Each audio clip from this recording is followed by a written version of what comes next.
सर्वेभ्यो नमो नमः। संस्कृत ज्ञान सरोवर की ओर से मैं वीणा प्रसाद आप सभी का हार्दिक स्वागत करती हूँ, अभिनंदन करती हूँ।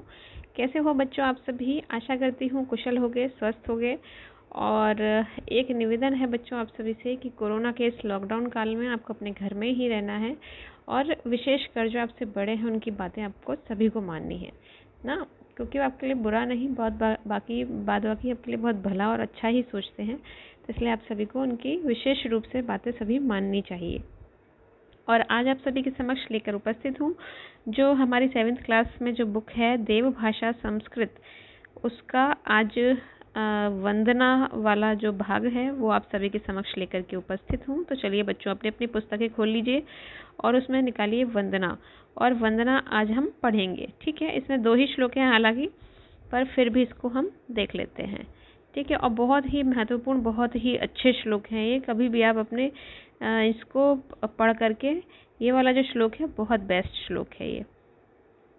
तो ये देखिए, सबसे पहला श्लोक देखिए, शारदा शारदाम्भोज वदना वदनाम्बुजे, क्षम्यतां, शारदा शारदा अम्भोज वदना वदनाम्बुजे, सर्वदा सर्वदास्माकं सन्निधिं सन्निधिं क्रियात्, सर्वदा सर्वदास्माकं सन्निधिं सन्निधिं क्रियात्। ये हमारा क्या हो गया? ये हमारा श्लोक हो गया नंबर 1। अब इसका अर्थ क्या है? तो देखिए, शारदा अर्थात माँ सरस्वती। ठीक है, माँ सरस्वती के बारे में यहाँ पे बताया गया है। शारदा अर्थात सरस्वती माँ।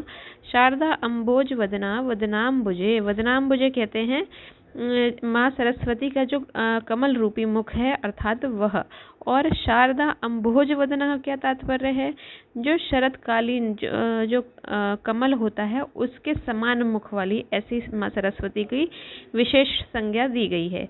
ठीक है, तो वो कैसी हैं, क्या करती हैं माँ सरस्वती? सर्वदा सर्वदा स्माकम सन्निधिम सन्निधिम क्रियात, अर्थात सर्वदा यानी हमेशा ही हमको सब कुछ देने वाली होती हैं।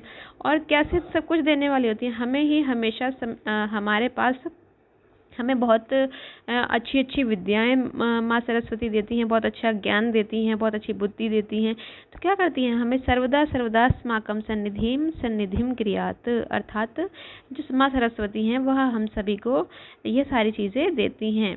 ठीक है, तो ये हमारा इसका पहला श्लोक का भावार्थ हो गया। और अब है हमारा दूसरा वाला श्लोक, अपूर्वः कोऽपि कोशोऽयं विद्यते तव भारती, व्ययतो वृद्धिमायाति क्षयमायाति सञ्चयात्।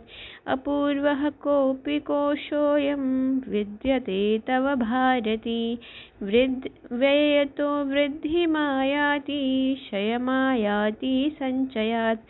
अर्थात व्यय तो अर्थात यहाँ पर व्यय से तात्पर्य, व्ययतो से तात्पर्य है व्यय करने से, व्यय अर्थात खर्च करने से।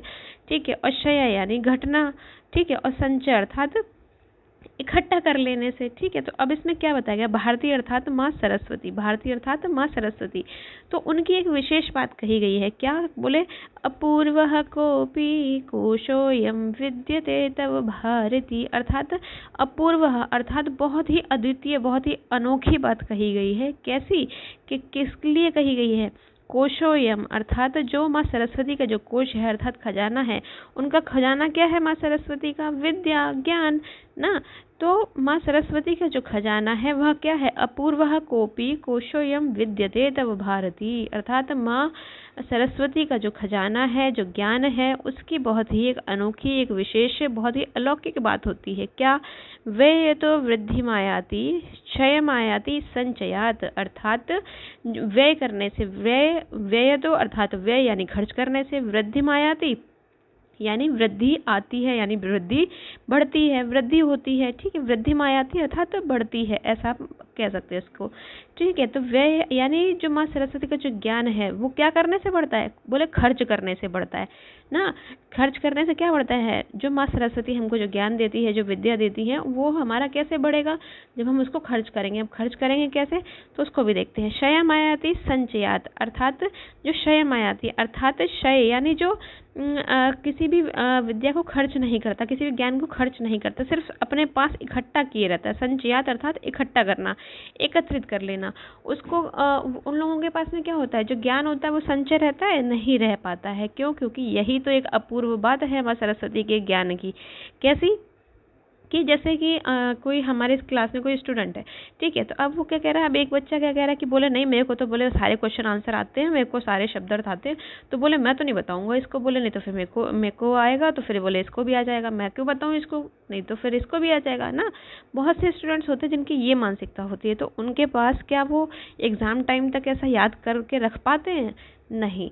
तो लेकिन हमें क्या करना है कि हमें सबको अपना जो ज्ञान है, जो भी हमें आता है, वो हमें सबके साथ शेयर करना चाहिए ना।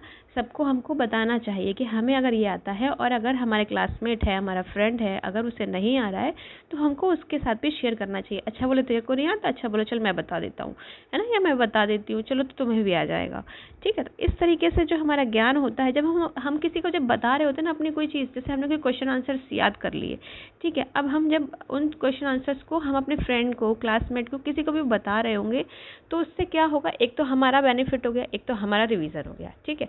दूसरा, जब हम उस सामने वाले को बता रहे हैं तो हमें एक्सप्लेन करना आ गया कि हमें उस चीज़ को एक्सप्लेन कैसे करना है, ठीक है। तो हमें हमसे कभी क्लास में टीचर अगर खड़े होकर पूछ लेते कि भाई हमें बताओ, अच्छा आप इसको एक्सप्लेन करिए ज़रा, तो कम से कम जब हमने अपने उस क्लासमेट को, हमने अपने उस फ्रेंड को बताया कि हाँ हम ये वाला जो क्वेश्चन है, इसकी ये वाला जो चैप्टर है, इसकी ये स्टोरी है और ये क्वेश्चन आंसर है, तो हमने क्या किया, हमने उसको बताया, तो उससे हमारा भी तो बेनिफिट हुआ। तो क्या करने से आया ज्ञान? व्यय तो वृद्धि मायाति, अर्थात हमें खर्च करने से ही हमारा जो ज्ञान होता है वह बढ़ता है। और जो लोग ये सोचते हैं कि नहीं भाई मुझे ही आता है, सिर्फ मुझे ही आना चाहिए, इसको नहीं आना चाहिए किसी दूसरे को, तो उनका जो ज्ञान होता है वो सिर्फ अपने तक ही सीमित रख पाते हैं, और उनका जो ज्ञान होता है, जो उनकी विद्या होती है, धीरे धीरे धीरे धीरे एक समय ऐसा आता है कि वो अपने आप स्वतः ही नष्ट हो जाती है।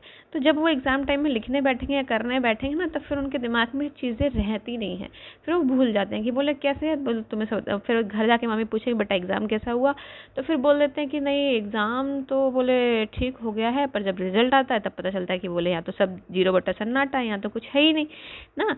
तो कैसे हो गया ये सब, कि बोले उन्होंने तो खर्च किया ही नहीं। तो उस बच्चे ने, एक वो बच्चा जिसने खर्च किया, यानी दूसरे अपने सहयोगी को बताया, तो उसका क्या हुआ, उसका ज्ञान में वृद्धि हुई, उसको और चीज़ें समझ आई, उसको और बहुत अच्छे से एक्सप्लेन करने आया, और जिसने नहीं बताया तो वो भूल गया एग्जाम टाइम में ना।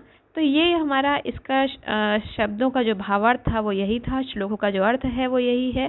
और बच्चों जहाँ तक हो सके आप इस वीडियो को देखिए और लाइक ज़रूर कीजिए, शेयर कीजिए, मुझे कमेंट करके ज़रूर बताइए आपको ये वीडियो कैसी लगी, और आप आगे और क्या क्या किस किस चैप्टर को पढ़ना चाहते हैं, यही पुस्तक पढ़ाऊँ मैं, या फिर जो हमारी दूसरी और पुस्तक चल रही थी संस्कृत सरोवर, उसको लेकर के चले आगे बढ़ें। और आज बस इतना ही, फिर और आगे के अध्याय लेकर के उपस्थित होंगी। नमो नमः।